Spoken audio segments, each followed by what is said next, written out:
इधर उधर की बात छोड़िए, पढ़ने की बात कीजिए। तो आज की क्लास में हम लोग प्रेजेंट कंटिन्यूअस टेंस में ध्यान ये देना है कि अगर प्रेजेंट कंटिन्यूअस टेंस के आरएस में यानी रिपोर्टेड स्पीच में कोई भी WH क्वेश्चन पहले आ जाता हो या इंट्रोगेटिव वर्ड अगर पहले आ जाता हो तो हम ऐसे क्वेश्चन को डायरेक्ट स्पीच से इनडायरेक्ट स्पीच में कैसे चेंज करेंगे। ठीक है, थोड़ा शांति बना के रखिए। अब हम इसी क्वेश्चन की बात कर लेते हैं।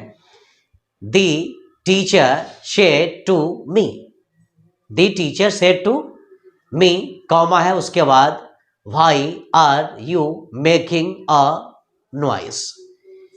तो आप यहां पर एक बात गौर करेंगे, why are you making a noise. तो ये जो why are you making a noise है यह मेरा आरएस है और आरएस के पहले व्हाई है। तो ऐसे क्वेश्चन को आप डायरेक्ट स्पीच से इनडायरेक्ट स्पीच में कैसे चेंज करेंगे। क्वेश्चन हम आपको फिर से पढ़ के बतला देते हैं। The teacher said to me why are you making a noise. तो जब आप ऐसे क्वेश्चन को डायरेक्ट स्पीच से इनडायरेक्ट स्पीच में जब चेंज करेंगे तो सबसे पहले एक बात मैं आपको थोड़ा सा और मैं बता देना चाहता हूं। कभी कभी ऐसा होता है ना कि ज्यादा फॉर्मूला देख करके हमारे जो स्टूडेंट्स होते हैं उनका माइंड खराब हो जाता है। अब जैसे कि ये आपका मस्तिष्क है और आपके मस्तिष्क से एक आपके अंडरस्टैंडिंग का, समझ का या समझने का किरण कह ले या रेज कह ले या धारा कह ले निकला, और आपके माइंड से जो समझने का जो किरण निकला ये मतलब फैसला नहीं कर पा रहा है कि सबसे पहले हम अपने माइंड को उठा करके कहां पर ले जाएंगे या हम अपने प्रॉब्लम को कहां से बनाना शुरू करेंगे कि यह सही हो जाएगा और कहां से बनाना शुरू करेंगे कि यह गलत हो जाएगा। हम इसी की बात करते हैं, थोड़ा सा गौर करेंगे आप। तो जब आप इस क्वेश्चन को डायरेक्ट स्पीच से इनडायरेक्ट स्पीच में चेंज करेंगे तो डायरेक्ट स्पीच को इनडायरेक्ट में चेंज करना ही एक अलग मैटर है। सबसे पहले जब तक आपको आरबी पहचानने नहीं आएगा तब तक आप सही नहीं बना सकते हैं। तो हम आपको पहले वाले वीडियो में कितनी मर्तबा हम इसकी चर्चा कर चुके हैं कि अगर 2 वर्ड के बाद एक कॉमा हो तो हम दोनों वर्ड को आरबी बोलेंगे, 3 वर्ड के बाद एक कॉमा हो तो तीनों वर्ड को आरबी बोलेंगे, 4 वर्ड के बाद एक कॉमा हो तो हम चारों वर्ड को आरबी बोलेंगे, 5 वर्ड के बाद अगर एक कॉमा हो तो हम पांचों वर्ड को बेटा आरबी बोलेंगे। अब जैसे कि मेरे क्वेश्चन में the teacher said to me, the 1, teacher 2, said 3, 2 4 और ये मी 5, यानी ये 5 वर्ड का मेरा बेटा क्या ही आरबी है। तो सबसे पहले एक नंबर में क्या डालना है? हाँ, एक बात और, दी टीचर सेड टू मी ये वर्ड मेरा क्या ही आरबी है, लेकिन प्रूफ क्या है? यहाँ पर मी के बाद क्या है? कॉमा है। ठीक है ना। चलिए आगे देखते हैं। तो एक नंबर में सबसे पहले आरबी लगाना है। तो जब हम इस क्वेश्चन को डायरेक्ट से इनडायरेक्ट में जब चेंज करेंगे तो आरबी तो लगाना है ना भाई। तो सबसे पहले आप यहां पर दी का दी लिखेंगे, टीचर का टीचर लिखेंगे, उसके बाद यहां पर सेड टू के बदले क्या लिखेंगे? आस्क्ड लिखेंगे। आस्क्ड लिखने के बाद यहां पर हम क्या लिखेंगे? मी लिखेंगे। यानी हम लोग अभी आरबी का काम खत्म कर चुके हैं। थोड़ा सा वेट करते हैं, माइंड को मतलब थोड़ा सा रेस्ट देते हैं और रेस्ट देने के बाद ये फैसला करना है कि 1 के बाद सेकंड में क्या करना है। तो सेकंड में IW मतलब इंट्रोगेटिव वर्ड। तो मेरे क्वेश्चन में मेरा इंट्रोगेटिव वर्ड, मेरे क्वेश्चन में मेरा इंट्रोगेटिव वर्ड कौन है? तो भाई है I से इंट्रोगेटिव, W से वर्ड। अब हम आपसे एक सवाल पूछेंगे, अभी आप क्या सीखे? तो आप सिंपल सा जवाब दीजिए कि सर सबसे पहले एक नंबर में आरबी लगाना है। ठीक है, मैं आपकी बात को मान ली कि आरबी लगाना है, लेकिन प्रूफ क्या है कि आपके क्वेश्चन में ये आरबी है। तो यानी आपका कहना है कि सर आप बोले कि 2 वर्ड चाहे 3 वर्ड या 4 वर्ड या 5 वर्ड के बाद अगर एक कॉमा हो तो उसको हम क्या बोलेंगे? आरबी बोलेंगे। यानी आपका कहना है कि सर मेरा आरबी दी से शुरू मी में आकर के ये खत्म हो गया। बहुत अच्छा। अब आरबी के बाद दो में क्या करना भाई, आई डब्ल्यू डालना है। तो आपके क्वेश्चन में आई डब्ल्यू यानी इंट्रोगेटिव वर्ड वाई है, तो आप यहां पर डब्ल्यू एच वाई वाई लिखेंगे। चलिए यहां तक काम कंप्लीट हो गया, 2 नंबर खत्म। अब आपके क्वेश्चन में are you making a noise, यानी 1 2 3 4 5, ये 5 वर्ड बच गए। अब सवाल ये होता है, ये पांचों वर्ड्स को, यानी जो 5 वर्ड्स है आपके, इसको किस पर मतलब चेंज करना है। तो आप थोड़ा सा गौर करेंगे। अगर आपके क्वेश्चन में यानी आपके आरएस में, ठीक है ना, नोट नहीं हो, यानी निगेटिव अगर नहीं हो, अगर आपके आरएस में नोट नहीं हो, तो आप ऐसे क्वेश्चन को नोट नंबर 1 पर प्रूफ करेंगे। अगर आपके क्वेश्चन में यानी आपके आरएस में नोट अगर होता, तो आप इसको नोट नंबर 2 पर सिद्ध करते भाई। लेकिन आपके क्वेश्चन में दूर दूर तक कहीं भी नोट नजर नहीं आ रहा है, इसलिए आप इसको ये वाले फार्मूला पर सिद्ध करेंगे। देख रहे हैं ना, नोट नंबर 1, इस फार्मूला पर इसको सिद्ध करेंगे। यानी are you making a noise, ये इंट्रोगेटिव सेंटेंस है, और इंट्रोगेटिव सेंटेंस को अफर्मेटिव में चेंज करेंगे। जब इंट्रोगेटिव सेंटेंस अफर्मेटिव में चेंज होगा, तो सबसे पहले आपको सब्जेक्ट लगाना है, ठीक है ना। अब आप यहां पर जान गए कि सब्जेक्ट लगाना है, लेकिन आपको यह पता नहीं है कि 1 2 3 4 5 ये 5 वर्ड्स में से कौन से ऐसे वर्ड जो मेरा सब्जेक्ट है। तो हम आपको फर्स्ट वाली वीडियो में मैं कितनी मर्तबा बता चुका हूं कि सब्जेक्ट क्या है, ऑब्जेक्ट क्या है। तो ये जो यू है, यही आपका क्या है बेटा, ये सब्जेक्ट है। तो सबसे पहले सब्जेक्ट लगाना है। तो सब्जेक्ट मेरा कौन है, यू, और ये यू जो है ये सेकेंड पर्सन है। सेकेंड पर्सन आरवी के ऑब्जेक्ट अनुसार चेंज होगा। तो आरवी का ऑब्जेक्ट कौन है, मी। दी टीचर सब्जेक्ट ही है, सेड वर्ब भी है, टू पोजीशन है, मी बच गया तो मी ऑब्जेक्ट है। तो यू सेकेंड पर्सन ही आरवी के ऑब्जेक्ट अनुसार चेंज होगा। तो यहां पर हम क्या काम करेंगे, मी का क्या लिखेंगे बेटा, आई लिखेंगे, या यू कह ले आप यहां पर कि मी का सब्जेक्ट क्या होगा, तो मी का सब्जेक्ट आई होगा, तो यहां पर हम आई लिखेंगे। उसके बाद क्या करना है, सब्जेक्ट बाद क्या करना है, वॉज वर्ड लगाना है। तो कोई एक ही लगाना है ना भाई। तो आई के अनुसार क्या डालेंगे, आप यहां पर वॉज लिखेंगे। उसके बाद करना है क्या भाई, V1 प्लस ING।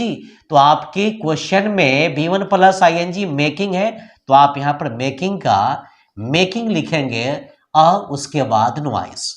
कोई दिक्कत नहीं। अगर इसके बाद भी अगर प्रॉब्लम हो, फिर समझ लेते हैं।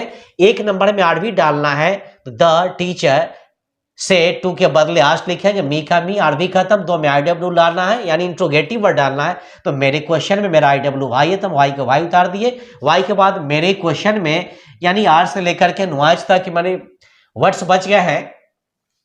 अब इस क्वेश्चन में नोट नहीं है, तो जिस क्वेश्चन में नोट नहीं वो अफर्मेटिव होगा, सॉरी वो इंट्रोगेटिव होगा। तो इंट्रोगेटिव सेंटेंस को फॉर्मेटिव में चेंज करेंगे। तो सबसे पहले सब्जेक्ट, मेरा subject you second person, RV का ऑब्जेक्ट अनुसार, तो मी का सब्जेक्ट क्या हो जाएगा, आई लिखेंगे। उसके बाद सब्जेक्ट के काम खत्म होने के बाद वाज वर्ड लगाना है। तो यहां पर आप आई के अनुसार क्या लिखेंगे, वाज लिखेंगे। उसके बाद V1 प्लस ING, तो मेकिंग का मेकिंग लिखो, लिखेंगे। उसके बाद क्या लिखेंगे, नॉइज का नॉइज लिखेंगे। कोई दिक्कत नहीं। ये जो आपका सेकेंड क्वेश्चन है, she said to us from where are you coming. जब आप इस क्वेश्चन को डायरेक्ट स्पीच से इनडायरेक्ट स्पीच में जब चेंज करेंगे, तो सबसे पहले एक आरवी, आपका आरवी ये 4 वर्ड का है। तो सबसे पहले हम सी का सी लिखेंगे, और सेड टू के बदले क्या लिखेंगे बेटा, ये आस्क्ड लिखेंगे। आस्क का क्या लिखेंगे, आस्क। ये आरवी खत्म। आरवी के बाद 2 नंबर में क्या डालना है भाई, IW डालना, यानी इंट्रोगेटिव वर्ड डालना है। तो आपके क्वेश्चन में आपके इंट्रोगेटिव वर्ड जो है ये फ्रॉम वेयर है।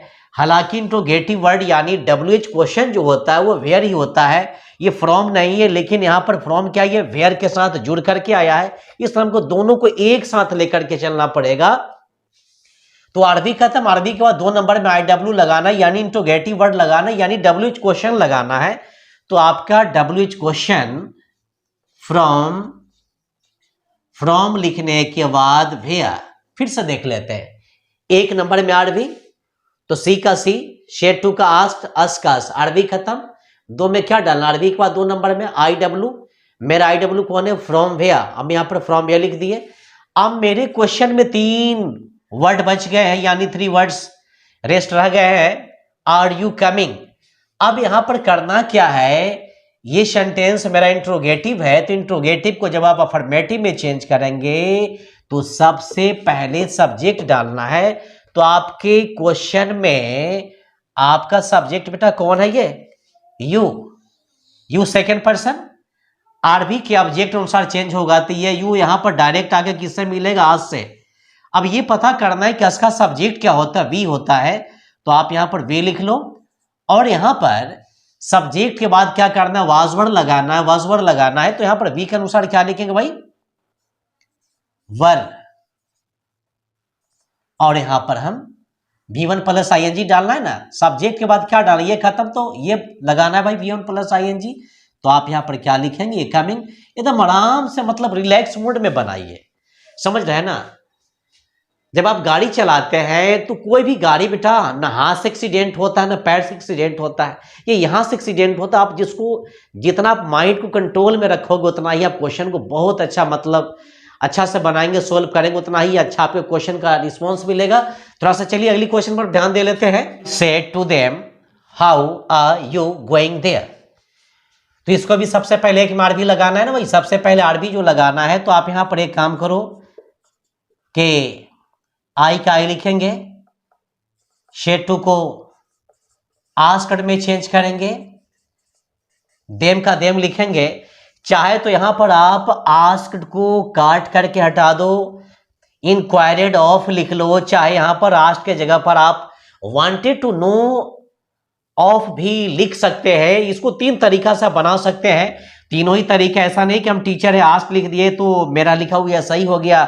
अगर आप यहां पर इंक्वायर्ड ऑफ लिखते, चाहे वांटेड टू नो ऑफ अगर लिखते तो आप वाला गलत हो जाता है। ऐसा बेटा कोई प्रॉब्लम नहीं, आप बना सकते हैं। चलिए आरबी के बाद, आरबी खत्म होने के बाद 2 नंबर में क्या डालना, IW। तो आपके क्वेश्चन में आपका IW यानी WH क्वेश्चन कौन सा, हाउ है। तो यहां पर एक में आरबी खत्म के बाद 2 नंबर में IW डालना है, तो आप यहां पर बेटा हाउ का हाउ लिख लीजिए। अब आपके क्वेश्चन में 1 2 3 4 यानी आपके 4 वर्ड्स रेस्ट रह गए, यानी बच गए हैं। तो ये सेंटेंस इंट्रोगेटिव है, तो इंट्रोगेटिव किसमें चेंज करना, अफर्मेटिव में। तो सबसे पहले सब्जेक्ट। अब आप यहां पर उस वक्त से सुन रहे हैं कि यू सेकंड पर्सन है, सेकंड पर्सन हमेशा आरबी के ऑब्जेक्ट अनुसार चेंज होता है, तो आरबी का ऑब्जेक्ट कौन है, देम है। अब आप यहां पर ये पता करो कि देम का सब्जेक्ट क्या होता है, तो देम का सब्जेक्ट पता दे होता है, यहां पर आप दे लिखेंगे। और अकॉर्डिंग टू दे, मतलब दे के अनुसार करना क्या है कि ये वर्ड लगाना है ना वही, तो आप यहां पर ये वर्ड लिखेंगे। और ये गोइंग का आप बेटा गोइंग लिख लो, फिर आप यहां पर ये देयर का क्या लिखेंगे, ये देयर लिखेंगे। They said what is he doing in the room. इस क्वेश्चन को भी चेंज कर लेते हैं। आप इसी तरह मतलब क्या काम करेंगे कि सावधानी बरतते रही क्वेश्चन को बनाते चलिए। सारे क्वेश्चन बहुत इजी है। अब यहां पर 1 नंबर में जब आरबी लगाना है तो सबसे पहले आप यहां पर देखा दे लिख लो, सेट के बदले आस्क लिखेंगे, आरबी खत्म। 2 में क्या डालना, IW डालना है। यानी आपके क्वेश्चन में आपका WH क्वेश्चन कह ले या इंट्रोगेटिव वर्ड कह ले, ये व्हाट है, यहां पर व्हाट लिखेंगे। और अब आपका क्वेश्चन मतलब ईच से लेकर के यहां तक बच गया है। तो इस क्वेश्चन में हम आपको पहले ही बता चुके हैं कि अगर क्वेश्चन में नोट नहीं हो तो आप वैसे क्वेश्चन को नोट नंबर 1 पर सिद्ध करेंगे, यानी इंट्रोगेटिव को फॉर्मेटिव में चेंज करना है। तो सबसे पहले सब्जेक्ट डालना है। तो आपके क्वेश्चन में आपका सब्जेक्ट ही है और ये ही थर्ड पर्सन, ये कभी चेंज ही नहीं किया जाएगा। तो आप यहाँ पर एक काम करेंगे बेटा, ही का ही लिखेंगे और यहाँ पर भाई सब्जेक्ट के बाद वाज वर्ड लगाना है। तो यहाँ पर एक काम करो, आप यहाँ पर वाज लिख लीजिए, फिर ये डूइंग का आप बेटा यहाँ पर डूइंग लिख लेना। उसके बाद इन द लिखने के बाद आप यहाँ पर रूम लिख लीजिए। इस तरह से आपका ये भी क्वेश्चन क्या हो गया, ये कंप्लीट हो गया। He said at what time is she going there. तो बस वही बात करना है कि जब आप डायरेक्ट स्पीच से इसको जब इनडायरेक्ट स्पीच में ले चलेंगे तो सबसे पहले आरबी जो डालना है, तो यहां पर हम ही का ही लिखेंगे। सेट का बेटा क्या लिखेंगे, ये आस्ट लिखेंगे। आरबी के बाद 2 नंबर में क्या डालना, IW डालना है।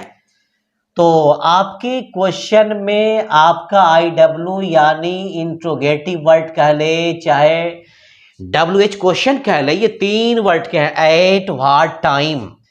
तो आप यहां पर एट का एट लिख लो, व्हाट का व्हाट लिखेंगे, टाइम का बेटा टाइम लिखेंगे।